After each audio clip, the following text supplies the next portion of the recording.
Have you ever been just completely blindsided by a song? Oh, yeah, You know that feeling when a new track comes on and you just instantly get it? You feel like you know every beat, every melody, and then you can't get it out of your head for a week? for sure. Feels like some kind of magic. It does, but it's not magic. It's really more like engineering. Today we're going to break down that secret structural blueprint. The framework that makes pop songs so unbelievably catchy. Exact. It's so true. When you listen to a hit song, you're really hearing a very intentional, very organized structure at work. So it's not just someone writing music on a whim. Not at all. Think of it more like a finely tuned machine that's built specifically for memorability. Every huge song uses a specific pattern, and it's designed to be, easy for you to enjoy right away. And there's a big constraint on that design. It's a huge one. Time. You don't have forever to tell your story. Producers and songwriters have this, non-negotiable limit. Modern hits have to be short. Super short. I mean, we're generally talking between 3 and 4 minutes. And why is that? It's all about fitting into radio slots and streaming formats. And since that clock is always ticking, every single second has to count. So no room for filler. None. Yeah. Each part has a very specific job to do, both musically and psychologically, in building that whole experience.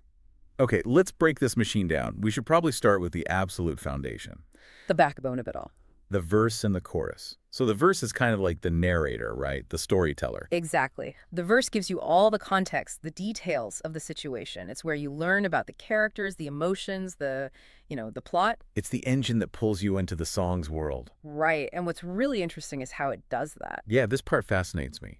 It's delivering all this new information, but the music itself isn't new. The lyrics are different in each verse, but the melody. The melody and the rhythm stay the same. So why is that repetition so important? Well, it's a trick. It gives you something familiar to hold on to while you're getting all this new story. If the music changed every verse, the song would feel chaotic. Too much to process. Yeah. By keeping the music consistent, you stay connected without having to learn a whole new tune every minute. And dynamically, verses are usually quieter, lower intensity, They're building blocks. They create a bit of tension, make you lean in, and anticipate what's coming next. which is, of course, the big energy boost. The chorus. The payoff. If the verse is the setup, the chorus is the punchline. It's the central message of the whole song. It is the highest leverage moment.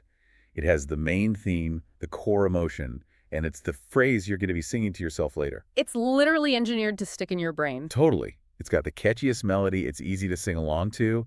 And this is critical. It gets repeated multiple times, And repetition equals familiarity. which equals a global hit. And this is where you hear that huge dynamic shift. The chorus is always the loudest, most energetic part of the song. That's when they bring in all the extra instruments and backing vocals. Exactly. They layer everything to make it sound huge.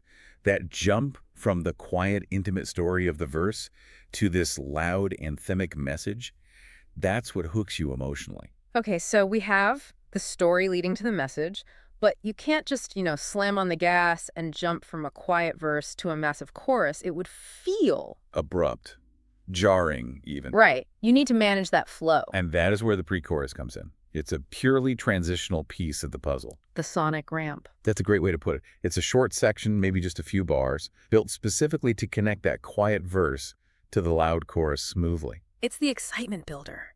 It signals to your ear that something is coming. For sure. It changes the energy by using a different melody or different chords or a different rhythm from the verse. It's a clear musical sign that tells your brain, get ready, the big moment is just seconds away. And without that little ramp up, the jump would feel, unearned. Unearned. Too sudden.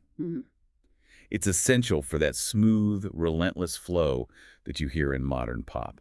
Okay, and speaking of things that get stuck in your brain, there's another key piece that sometimes gets confused with the chorus. Ah, yes.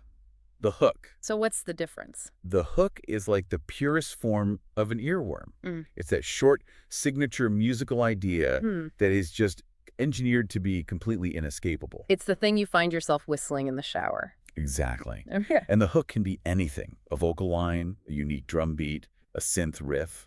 And it's often part of the chorus, but not always. Right. It might be inside the chorus, but it can also be the very first thing you hear in the intro or show up somewhere else entirely. Its main feature is that it's simple and rhythmic. Super simple. And that's what makes it so marketable. Mm. A producer knows if they nail the hook, you'll remember the song even if you forget half the lyrics. It's like musical shorthand for the whole track. So we've got this cycle, verse, maybe a pre-chorus, then chorus, and then you repeat it. But if you just do that over and over, the song could get really boring, monotonous. Absolutely. You need a break from the pattern. And that's where the one section designed for pure contrast comes in, the bridge. The bridge is the strategic reset button. It completely breaks the pattern by introducing something brand new. A new melody, new chords, new lyrics that you haven't heard anywhere else in the song. Right. And it's timed strategically to show up late in the song, usually after the second chorus, to fight off that repetition fatigue. It's a moment of surprise. It can even shift the emotional tone, giving you a new perspective on the story before the song ends. It's so reliable in its structure that it's often called the middle eight. Because it's usually 8 bars long. Exactly. And it almost always appears only once. That scarcity is part of what gives it its power. And its goal isn't just to be different, it's there to make the end of the song hit even harder. That's the key. Because you've just heard something completely new. When the song finally returns to that big, familiar chorus, It feels even bigger, more satisfying. it arrives with more energy and more impact than any of the choruses that came before it. So that brings us to how these songs start and finish. The bookends. Let's start with the intro. The first impression. And today, that impression has to be instant. You have seconds to grab someone. Literally seconds. The job of the intro is to set the mood, the tempo, the style right away. In the streaming age, if you don't grab the listener in the first 4 or 5 seconds, They hit skip. they're gone. So a good intro usually has a really recognizable riff or unique sound effect, something that immediately establishes the song's identity. It's like the trailer for the movie. Perfect analogy. And once the journey's over, you need the outro, the closing signal. It can't just stop. It has to feel finished. The outro handles that graceful exit. And there are 2 main ways it does that.